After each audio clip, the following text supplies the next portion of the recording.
नमस्कार मित्रांनो, भारतीय वंशाच्या अमेरिकन अंतराळवीर सुनीता विल्यम्स आणि बुच विल्मोर बोईंग नासाच्या 8 दिवसाच्या संयुक्त क्रू फ्लाइट टेस्ट मिशनवर गेले होते।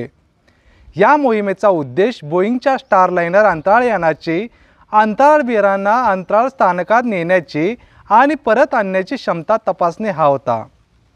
अंतराळवीरांना अंतराळ स्थानकावरील त्यांच्या 8 दिवसांच्या कालावधीत संशोधन आणि अनेक प्रयोग करावे लागले। पण मित्रांनो, थ्रस्टरमध्ये समस्या निर्माण झाल्यानंतर त्यांचे 8 दिवसाचे मिशन 9 महिन्याहून अधिक काळ वाढवण्यात आले होते।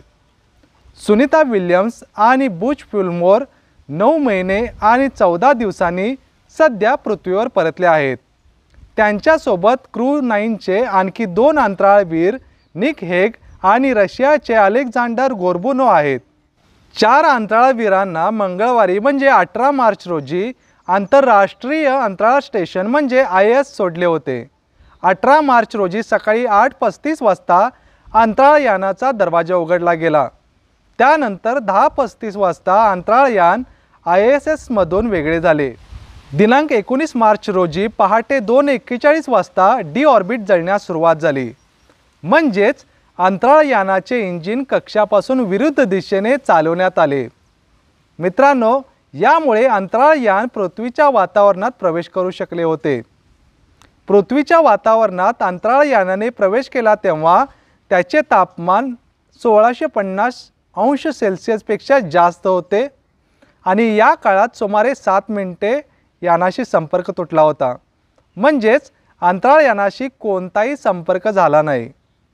पृथ्वीच्या वातावरणात शिरण्यापूर्वी क्रूने खिडकीच्या झडपा बंद केल्या होत्या।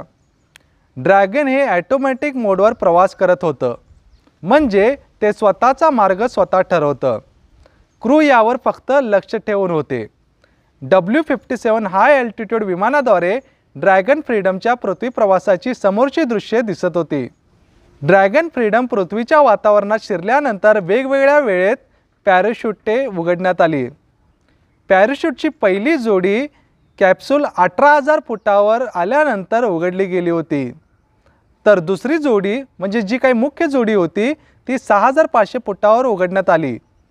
यानंतर 4 पॅराशूटच्या मदतीने ड्रॅगन फ्रीडम कॅप्सूल तरंगत खाली आले आणि भारतीय वेळेनुसार दिनांक 19 मार्चच्या पहाटे 3:27 स्प्लॅशडाऊन झाला।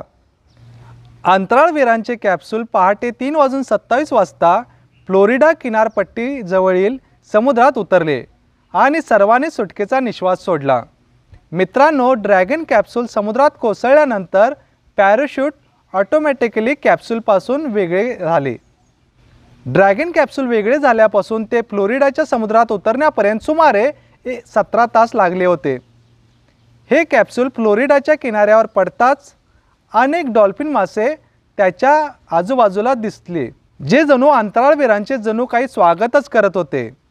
Crew 9 back on earth welcome home अशी घोषणा ग्राउंड कंट्रोलने केली आणि अखेर तब्बल 9 महिन्यांनी सर्व अंतराळवीरांनी सुटकेचा निश्वास सोडला। मित्रांनो, अशा पद्धतीने सुनीता विल्यम्स पृथ्वीवर परत आले आहेत।